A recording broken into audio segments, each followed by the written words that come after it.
राजस्थान में सरकार बदलते ही प्रदेश की भजनलाल सरकार ने राजकीय अभिभाषक नियुक्त करने का फैसला कर लिया था, लेकिन इस मामले में अब राजस्थान हाई कोर्ट ने रोक लगा दी है, क्योंकि अजमेर के लोक अभियोजक विवेक पाराशर और अपर लोक अभियोजक राजेश कुमार ईरानी और अन्य अधिवक्ताओं की ओर से हाई कोर्ट में एक रिट दायर की गई थी, जिस पर कोर्ट ने फैसला सुनाते हुए इस आदेश पर रोक लगा दी है। ये जानकारी लोक अभियोजक विवेक पाराशर ने दी। उन्होंने बताया कि राजस्थान उच्च न्यायालय ने री पैनल के आधार पर पीपी, एडिशनल पीपी की नियुक्तियों पर रोक लगाकर सरकार को नोटिस जारी करने के आदेश दिए हैं और 6 सप्ताह बाद इसमें सुनवाई के आदेश भी दिए गए हैं। उन्होंने बताया कि जो केंद्र सरकार ने नए नियम बनाए थे, उनके अनुसार ये प्रक्रिया नहीं की जा रही थी, जिसके बाद इसको लेकर हाई कोर्ट में एक रिट दायर की गई और हाई कोर्ट ने तत्काल सुनवाई करते हुए सरकार को नोटिस जारी किए हैं और इस पर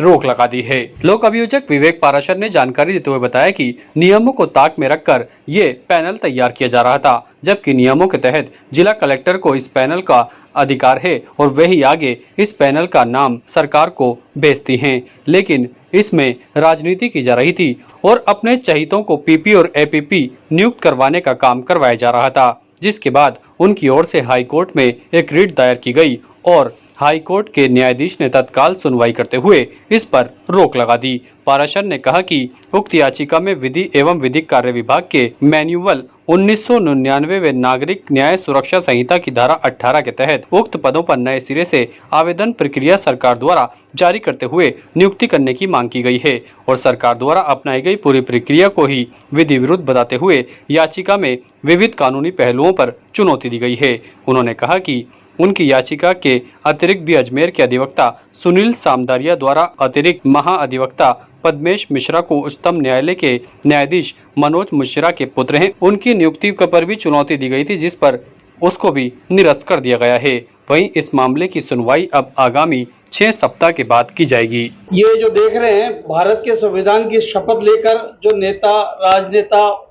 व उच्च पदों पर आसीन अधिकारीगण इसी संविधान की शपथ लेते हैं और जब बात आती है संविधान की पालना की, तो संविधान की पालना नहीं होती है और उस कारण न्यायालय की शरण लेनी पड़ती है और सत्यमेव जयते के लिए न्यायालय और अदालत का दरवाजा खटखटाना पड़ता है। इसी क्रम में जो लोक अभियोजक और अपर लोक अभियोजक की नियुक्ति जो पूरे संपूर्ण राजस्थान में होने की जो प्रक्रिया सरकार द्वारा की जा रही है, उस मामले को, पूरे ही मामले को राजस्थान उच्च न्यायालय जयपुर के अंदर चुनौती दी गई। माननीय न्यायाधीश अनिल उपमन की अदालत में यह मामला लगा। हमारी ओर से पैरवी जो है याचिकाकर्ता के रूप में मैं स्वयं, राजेश कुमार ईरानी और राजेंद्र सिंह राठौड़, जो अपर लोक अभियोजक और लोक अभियोजक गण है, इन्होंने संयुक्त याचिका वहां पर पेश की, जिसकी पैरवी जो है जावेद खान अधिवक्ता ने हमारे ओर से की और उस मामले में माननीय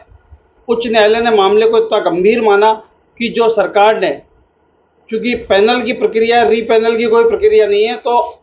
लोक अभियोजक, अपर लोक अभियोजक, विशिष्ट लोक अभियोजक, राजकीय अभिभाषक गण के लिए जो री पैनल मांगा गया जिला कलेक्टर व जिला न्यायाधीश के यहाँ से, उस पर माननीय उच्च न्यायालय ने नोटिस जारी करने के पहले ही रोक लगाने के आदेश जारी कर दिए और उस आधार पर किसी भी प्रकार की कोई नियुक्ति नहीं होगी आदेश जारी किया है और उसके बाद सरकार ने नोटिस जारी करते हुए 6 हफ्ता बाद की सलाह दी है। चूंकि मामला लीगल है और इस मामले के अंदर कई महत्वपूर्ण बिंदुओं को चुनौती दी गई है। ताज़ा खबरों के लिए देखते रहें सरेराह न्यूज। अपना फ़ोन उठाएं और सब्सक्राइब करना ना भूलें।